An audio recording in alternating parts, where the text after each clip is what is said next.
This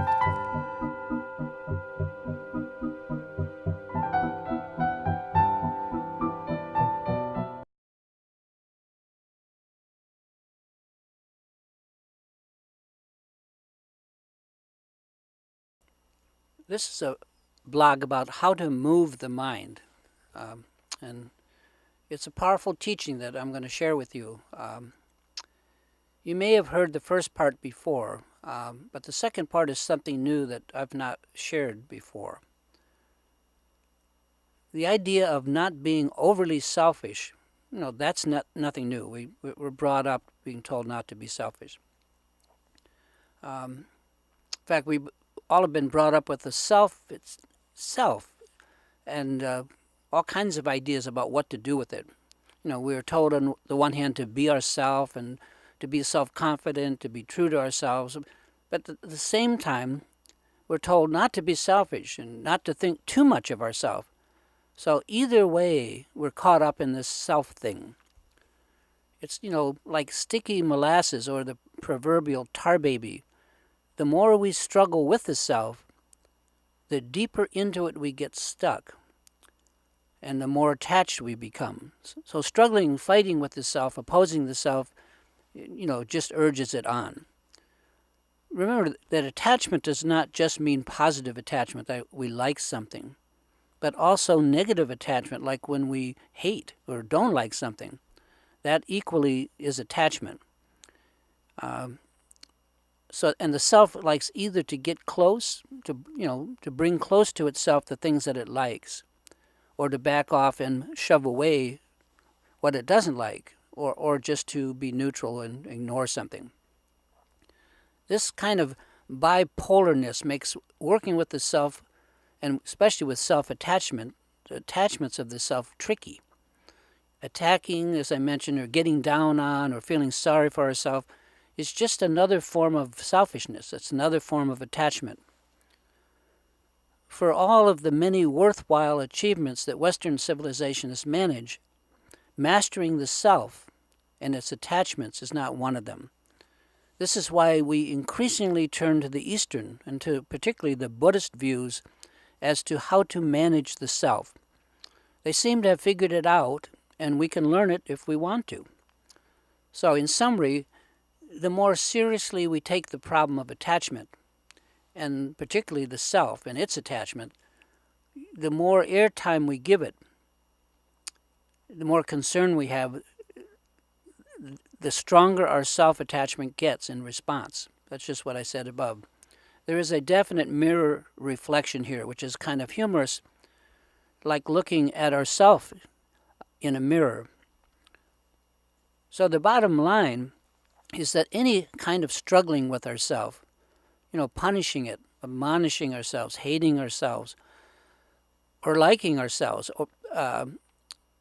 or any other kind of approach to the self we might take, by definition, will never work. And this is just on principle, that we are just feeding the fire, pro or con, for or against it. We're still thinking about ourself. So what does work, and this is the approach taken by the Tibetan Buddhist, is to get, and also ancient philosophers in the West, is to get to know yourself, to understand and even like yourself, and not just your personal self, but I'm talking about learning about what the self itself actually is. And believe me, there's a lot of misinformation about the Buddhist view as to the nature of the self. For example, there's the old wives' tale that the Buddhists claim there is no self. And this is just like a half-truth. Of course there is a self, because we each have one, and it acts like our personal nag, or at least our secretary, every single day. What the Buddhists do teach is that this self that we each have has no permanent existence. And they mean by that, while it's very much a part of our life, it's not going anywhere, like with us when we die. So a proper relationship with ourself needs to be a little more formal than that. We should consider treating ourself, or at least the being, whatever that being is behind the mask of the self, like we are supposed to treat everyone else, cordially, kindly, and with compassion. That's a good start, or that's a way of at least not strengthening the self until we actually can find time to know the self a little better and discover for ourselves the actual nature of the self. And here's the key. The way the Buddhists approach the self actually takes some work on our part. Like getting enlightened, ultimately we have to do everything ourselves. That's the whole point. And here's something else to chew on. Start to look at yourself, at what you consider as the parts that make up yourself, whatever that is, whatever you can imagine. For example, who are you? Who do you imagine others think that you are or are good for? If you had to tell another person who you are and what you can do, what would you tell them? What would that be? For example, I'm an astrologer, so I could take a look at how I value astrology in my life. Is it part of myself? You bet. But then I could also ask myself this following question. Was astrology always part of my life? The answer is no. When I was younger, I had never even heard of astrology. So this supports the Buddhist view that our self is made up of things that we identify with or are currently attached to right now. Kind of our personal montage or collage of likes and dislikes and neutrals. Yet what we identify with and what makes up our self, and this is my point, it changes over time, like a coat of many colors. And these ever-changing parts of ourself are certainly not our essence, as in who we are at heart. Otherwise, they would always be there from the beginning. So what is always there in us, if it's not these things that we like and dislike? Since I lived quite well without an identification as being an astrologer as a kid, it cannot be any permanent part of who I am. You get the idea?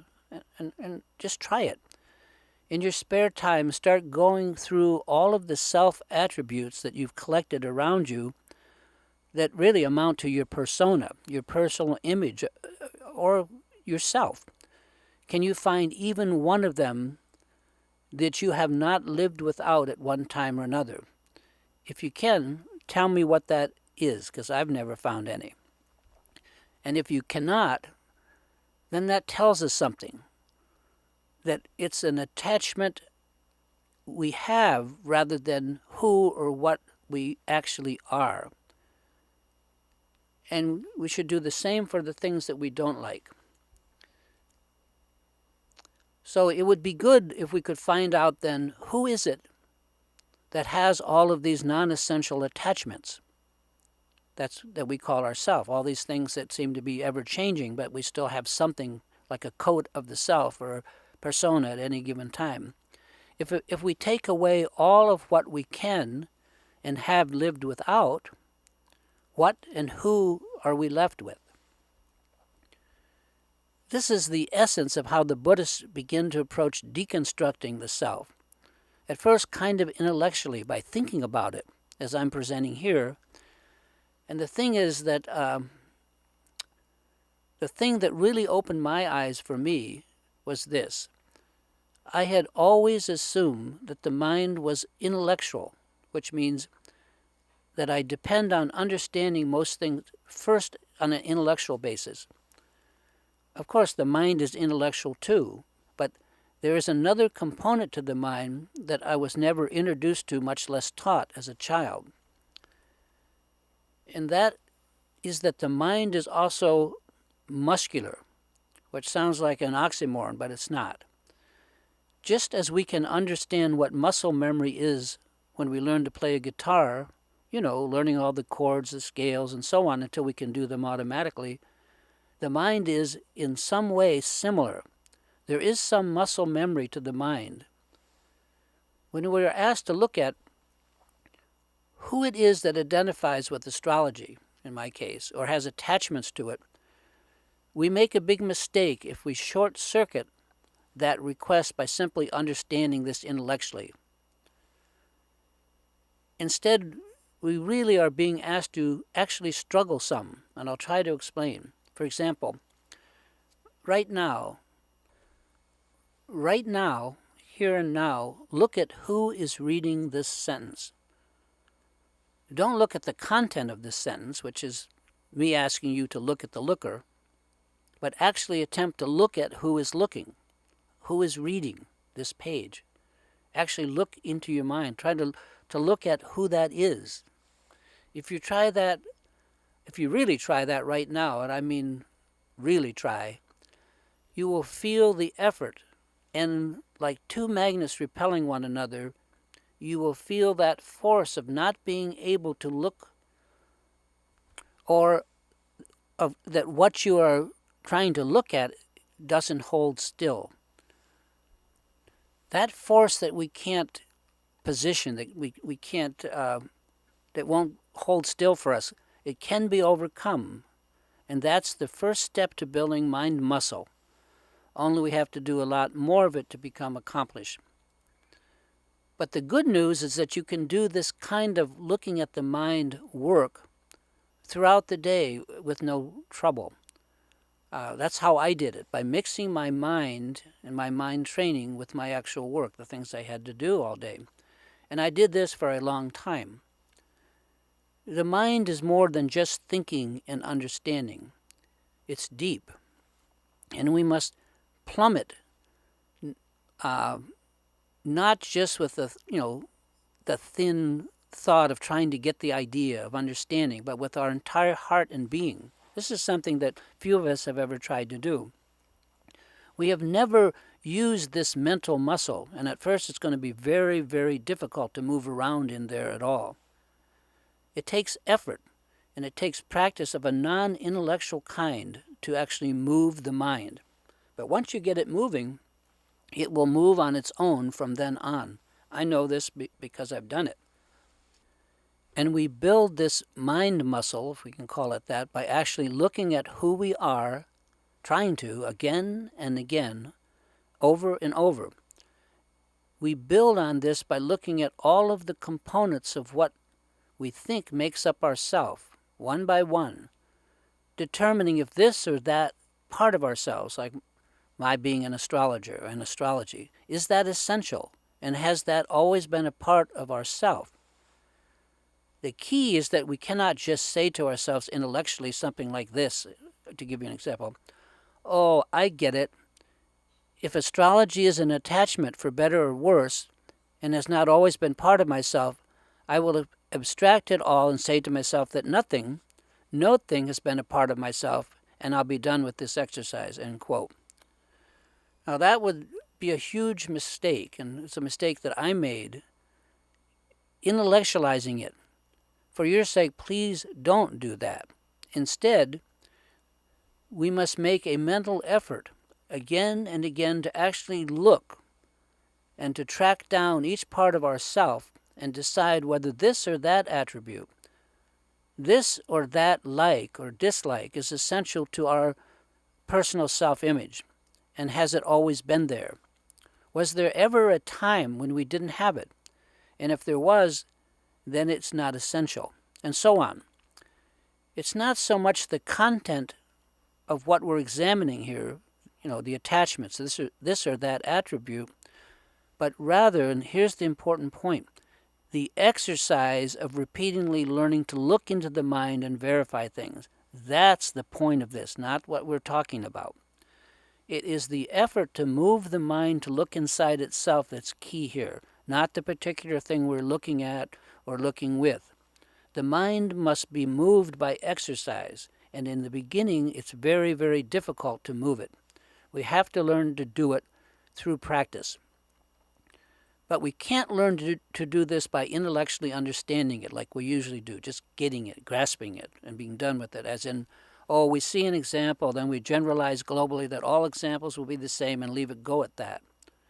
We've all been there and we've done that. That's part of our problem.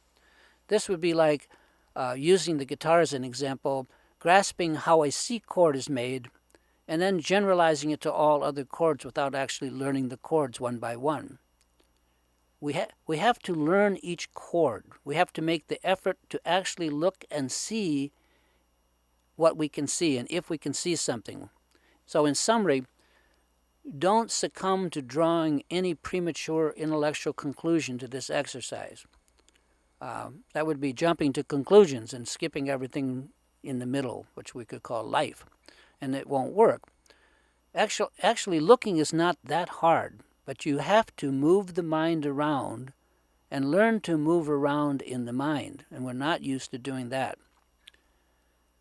I once used the analogy for my own self of setting up a vast circus tent, like one with many poles and peaks, and gradually pushing each pole until the tent is up. We have, till we push the mind and create some kind of space or room to move around in there. This mental muscle is very important. And it's something that we Westerners apparently have never, ever done. So I have just shared with you a powerful technique that's quite easy enough to do, and that I promise you can change your life. It certainly did mine. Dharma practice is like a train or a sled. It's hard to get moving, but once moving, it's kind of unstoppable.